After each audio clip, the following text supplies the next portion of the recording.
Hey everybody, welcome back. Welcome back to another episode of A Gardener's Journey Homestead. It is morning. It is early morning, which I'm very rarely out here early morning because, yeah, schedule and all that. But this morning I'm out here and it's very pleasant. So I took advantage of it. It is 87 in the tunnel. It's about 80 degrees outside, which we have not seen those temperatures in weeks, in absolutely weeks. So I took advantage and I actually walked down to the tunnel this morning to just check on everything to see how things were doing and to see what I could harvest. My brother and my sister-in-law are coming over today to get produce. And so I'm going to go ahead and see what I can harvest for them so that we don't have to come out here when they're here in the blazing sun. So I thought I'd get a jump on it, a head start. And then I just thought about it. I'm going to have to pay attention to what I harvest, meaning not baskets and baskets because I didn't drive down here. My car's in the shop. My husband is gone. And so it's an easy walk from my house, but it's not an easy walk when you got tons of stuff. So we'll see what we have. But first, I wanted to stop by the seed starting table and show you how things are going with the seed starts. Now, remember, I have, let's see, 4 trays now of starts. 2 of them are in my house.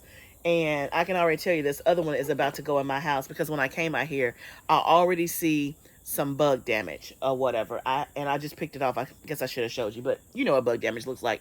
I've already picked off the leaves, but I had bug damage on a couple of my broccoli and my cabbage and my bok choy. So I'm going to take these in the house, and they really could go out, at least the bok choy. But because the temperatures are still, like this week is going to be in the 80s. And then towards, as the weekend ramps up, it's going to go back to the mid 90s, high 90s. I feel like it's still too hot to put them out, especially since they're going to be in the tunnel. Because, of course, the temperature is going to, be even hotter out here. And then with the bugs. And that's the whole thing, with the fall planting. It's still kind of hot. So I'm not quite sure. And the thing about it is, I purposely used these pots because I didn't want to have to up pot. But y'all, look at this. Like, that could go out. You can see I already got roots at the bottom. This is bok choy. It looks really good. So let me turn the camera around and show you what's going on. Okay, so this is tray number 1. You see my lettuce is doing good. It is definitely ready to go out. Look at that. That is beautiful. It's ready to go out, and I'll probably put that out because, of course, I've had the lettuce out quite a bit. And then here is one of the cabbages. I want that to get big, but you can see like some of the holes right there. You can see, and that just happened in the last 48 hours because when I was out here, it wasn't like that. And then you can see the bok choy over on this side. It's looking really, really good.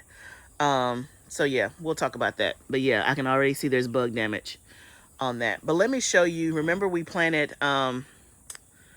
these seeds here. These are seeds that we used our Grow Friend with. Let me see if I can make it bring you closer. We just started these seeds, let's see. Yeah, 3 days ago. And we have great germination on the right-hand side, which this is broccoli, this is kale, and then this right here is cilantro, which I've never had my cilantro germinate that fast. That is, okay, that's weird, but I'll take it. I mean, it's just different. I shouldn't say weird. So this side is germinated really, really well. I came out here to water and check. Yeah, this is dry. And check the moisture on these. I missed a day of watering, which is, of course, a no-no when you're starting seedlings. But let's see if we can still get some germination here. So I'm going to water that. With your seedlings, they need water every day if they're dry until they germinate. Let me go ahead and water these as well. And I just have it on mist. It may look like it's coming out heavy, but it's not.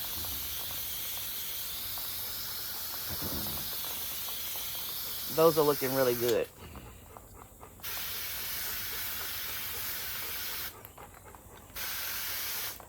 So I got to figure out, and I can't take the tray now because I can't carry the tray and my harvest.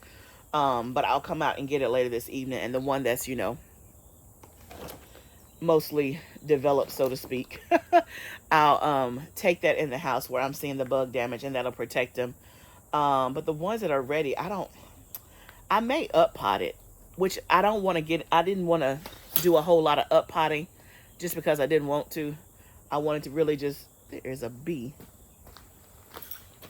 Hold on one second.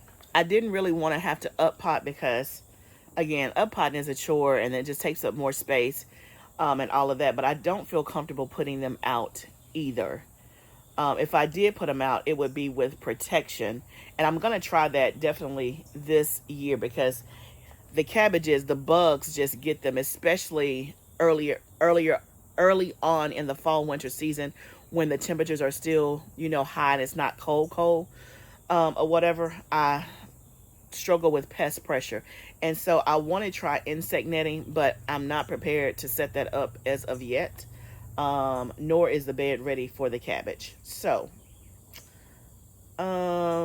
maybe I'll up pot the bok choy, because that's the one that looks the most like big, so to speak.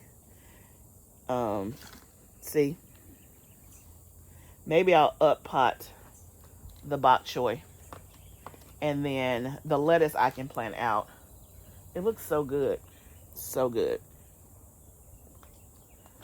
I can I can put the lettuce out because it's already out in the tunnel anyway. So anyway, I think that's what we're going to do. And then the ones that are starting to germinate, I'm going to keep these out here, the ones that just started germinating, because obviously they're doing okay. Okay, let's go see what we have to harvest. Before we harvest, we're going to water the beds because they look dry and they didn't get watered yesterday.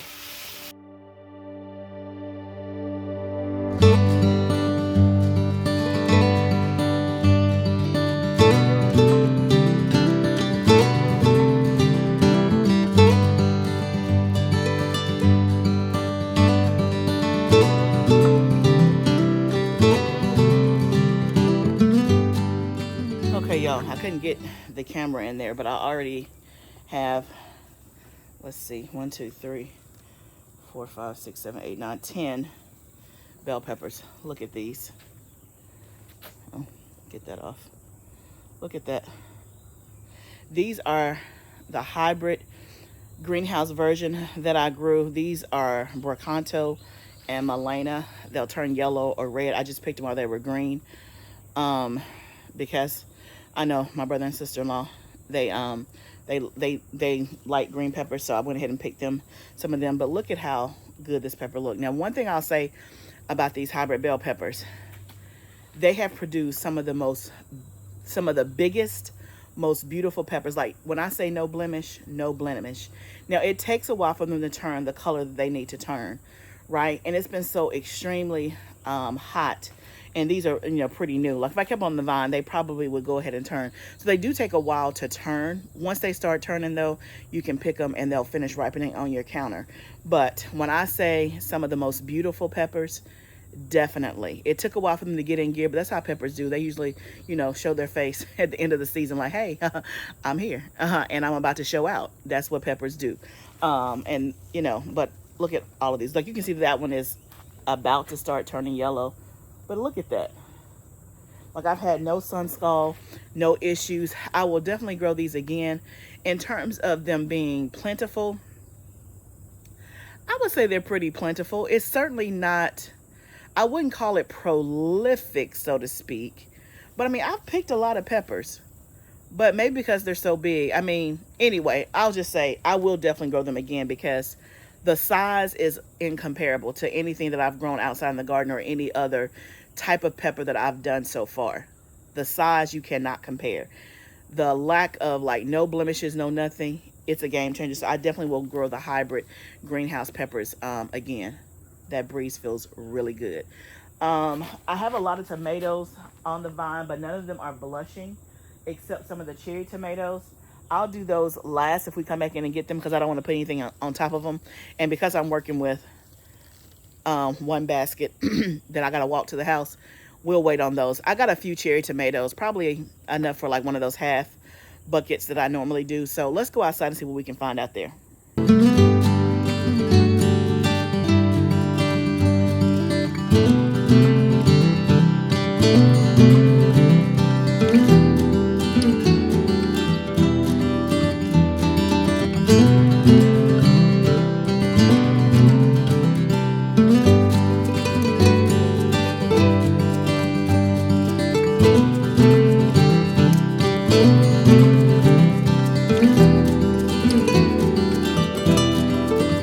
Y'all,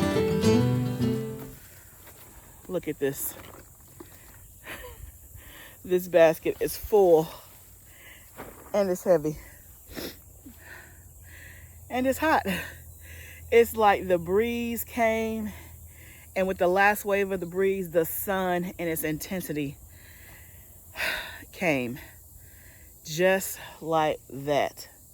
This garden gets plenty of sun because it is directly, I mean, the sun is like right here. There is plenty that I left on the vine. Y'all, I saw so many tomatoes that need to be picked. I didn't pick those because those are blushing, so obviously I'm not going to give those to them, and they're more paste tomatoes. So you really, I mean, paste tomatoes to me are not good on a sandwich or on a salad. I'm breathing hard because, y'all, it's like it got hollow all of a sudden, and I kept bending down, picking and picking and picking. What my brother is really coming for is habaneros. So he is like, he does this big, he's known for his chili or whatever, and he makes two versions. One for the regular, what he calls the wimpy people, so regular with no spice, and then he makes one that's like really, really spicy. He and his friends and other side of his family, his wife's family, they all get together. I think it's the day after Thanksgiving, whenever the big Alabama-Auburn game, if you're in the South, then you know that's like a big deal.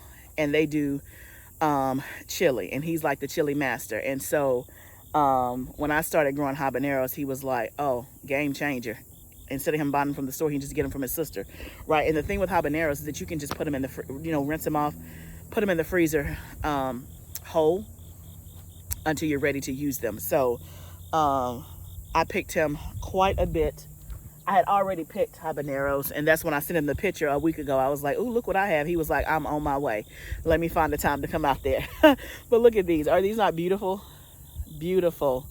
Y'all, in the store, these are like $5 a pound for habaneros. It's free here. Free here. But beautiful, like beautiful, no blemish. So I got him plenty of those, and plus I got, I don't know, probably 20 to 30 already in the house. He said he only needed a dozen, but and then I picked quite a bit of the Sugar Rush peach peppers. I still got plenty more to do. And then I picked some red jalapenos. I'm so glad that some of these have turned red because I'm going to try my hand at sriracha sauce. I love sriracha sauce. So I'm going to make my own without all the junk in it. So when I tell you the sun is beaten down, it is beaten down. There is more to pick, but because I'm walking and this basket's already full, I can't pick anything else. I'm going to have to come back out here later today and do another big harvest. But before we go, let's go look at the watermelons because he did want a watermelon. Let's see if we have any ready. It's so hard to come out here and not pick when you just see all the stuff on the vine. Y'all, my purple hull peas, they're just everywhere. I shelled some last night, but let's stay focused with the matter at hand. All right, I see several that are ready, and I don't know if you can see that one. Look at that one. I've never seen, I don't know what happened to that. It's like it has some white stuff on the tip of it. It's like discolored and already broken open. That's weird. Then I found another one that had been split. Like somebody had like just almost cut it down the middle. So I don't know what happened with that, if it just cracked on its own. I can imagine an animal did it, but I have plenty that I think, well, I have several that are almost ready. I think I have a couple that are ready. Like this one right here might be ready. Always a gamble with watermelons because I hate the fact that you don't know if it's really, really ready until you cut it open, especially when you're giving it away or selling it to somebody. Now, when I read in terms of how to know it is ready, it said the tendril closest to the stem should be brown or turning brown. I had that the first year I did watermelons, but this year my tendrils haven't turned brown, and I've had some that have been ready. So the other thing that I look for is that the skin is dull and not shiny, which that one is, and then also the yellow spot at the bottom on the belly of the watermelon. It said those two things will indicate that it's ready, and then knocking on it, it should have like a hollow sound. So I've been going by the sound, by the dullness, and the yellow, which I think that that one's ready, but I hate that because you just never really know. If you have any other tips on how to be for sure that the watermelon is ready, let me know. Y'all, this sun is so bright. Let's see if we can go this way. The only other thing I'm going to do, and I have plenty of basil out here, is to pick my brother some basil. But I have some in the back of the house, so because my basket is already heavy, maybe I'll do that behind the house. You can see watermelons there. Hopefully you can see with the sun being so bright. Just kind of walk you down. There's a little baby one coming there. They're everywhere. You can even see there's one out there. So, yeah. This one I think is ready. Obviously I can't carry that one up, so we might have to come back out here and get this one on his way out. But I think that one is ready. I think that one's ready. You can see the yellow spot. It sounds hollow as well, so I think that one's ready. Y'all, this grass goes back so fast. Again, this is the part where he got the black paper up until this point. Then you can see right behind it, it's already, it's just, and we did have a big rain on yesterday. So let me walk around this way because I can't get past the wheelbarrow. You can see there's more there. So we got plenty. Plenty. These are the ones that I did in my second succession. Like that one is a pretty nice size one. Oh, it has a yellow spot. Sounds ready. But see, like the tendril is not anywhere near brown. And then we got some more back there. But y'all, look at these. These are so beautiful. These are salmon zinnias. I need to come out here and get me a bouquet of them. And y'all, look at all this grass. I cannot wait till the whole thing is papered. But I'm thankful for the progress that we did make this summer. Yeah, you can see it's a jungle out here. More peppers there. So plenty more still to pick. Look at all those purple whole peas. Look at that. Beautiful. Hey y'all, I'm back in the house. That was a long, heavy walk. I had to come in and get me some water and just cool off. But I went ahead and went outside. Well, first, let me show you the harvest that we got from the tunnel and outside. This basket is chock full of peppers, bell peppers, sugar rush peach peppers, jalapeno peppers, goodness, losing my train of thought. Ajvarsky peppers, red jalapeno peppers, bell peppers, and habaneros. It is completely full. So that was a good harvest. And then I went ahead and went outside and got some basil for my brother. I got plenty more, but oh, it smells so good. All of this is just from the back of my house, since we didn't have to carry it anywhere except inside the house. So look at all that basil. I'll take out the parts that don't look good like that, but for the most part, it looks really good. I'm gonna get this in water, and so one of the things to keep your basil fresh, you don't want to put it in the refrigerator because it will turn it brown. But look at that, y'all, so pretty. I'm gonna put this in water just like you do a vase to kind of keep the stems cool until I'm ready to process it. I'm gonna make pesto today, so I'm gonna let him get whatever he wants. I think he likes putting it on his bruschetta, and then he does like buffalo mozzarella or something and put the basil on there with the balsamic vinaigrette. Yum, yum, yum. So I'm gonna let him get whatever he wants, and then whatever is left, I'm gonna make pesto. So we have this much basil, and then we also got some cucumbers while we were out there. This is in the back of my house. Still getting cucumbers. I got 3 cucumbers, and then I even got some tomatoes. I got 1, 2, 3, 4, 6 tomatoes that are blushing, as you can see.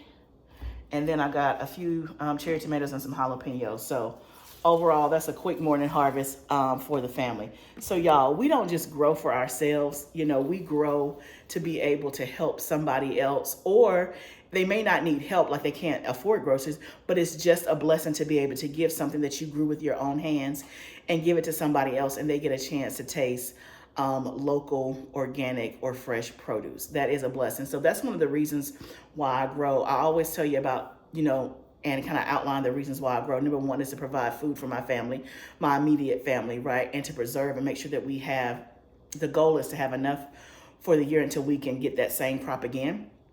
The second is to be able to share it with my family and my friends. Number 3, sell it. And so you see that again, yes, we are selling food this summer, but I've still given away a whole lot because, again, one of my goals and what gives me joy is to be able to give it to other people that would appreciate it and that would use it, like my family, you know, my church family, and my close friends. So remember, as you're planning your gardens, even for next year, or if you're planning for the fall, if you're not going to take, you know, the fall off, don't just plant enough for you. Always plant extra, because you never know when you can help somebody else, and you may actually come across somebody that you can help that is actually in need. I'm telling you, anybody that comes to this house, I'm always offering produce. So we had the insect guy here yesterday, like the pest control guy, and he was like, "Ma'am, what all do you grow?" Or whatever. Anybody who comes to work on the house, I'm like, "Hey, do you want something?" You know, and I give it away for free, because I want people to have access to fresh food. And this is much better than what you can get in the store. And let's talk about the prices of the food in the grocery store. Yeah, let's talk about that. So anytime I can be a blessing, that is always a bonus. But I'm going to get some breakfast and get cleaned up and get this stuff in some kind of order, so when my brother comes, they can kind of just go shop in the kitchen. We don't have to spend our time out in the hot sun trying to pick and all that stuff. I've already done it for them. And the only thing we'll have to go out there and get is watermelon. But everything else, again, unless they just want some paste tomatoes, but they never really do. So I think I got enough that they can go home with an abundance. So thank you guys so much for joining me as I picked and harvested for my brother who's coming over. It's always good to see them, and it gives me great joy to be able to share. So this was a special harvest, not just any harvest, but a harvest for my brother. So anyway, thank you guys so much for joining me. Remember, gardening is a journey. Let's grow together. I'll see you next time, friend.